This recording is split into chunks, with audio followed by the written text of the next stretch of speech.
So I'm standing here at the site of our Doncaster East water tank.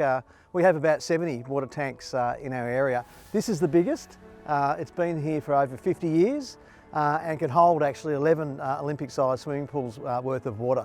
So we've recently completed some refurbishment works over the last 2 months.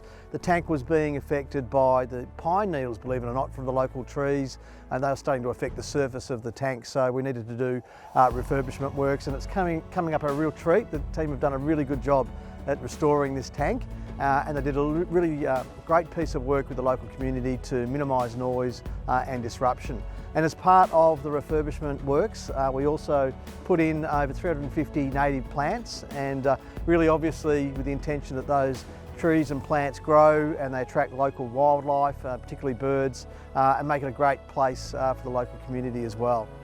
The project took about 2 months to complete. 3 crews worked simultaneously, pressure washing, sanding and painting. Our usual processes wouldn't work here because the neighbours are so close, which led us to look into new technology. We came across a magnetic robot that was able to stick to the side of the wall.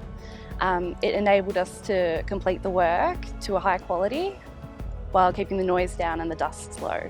So we have these tanks all over the suburbs, and the innovation that was applied to actually restore this tank will be utilised elsewhere. So we have a lot of tanks that we need to maintain and refurbish, and also the approach to working with the local community. It's a great template for ongoing works in the future across our service area.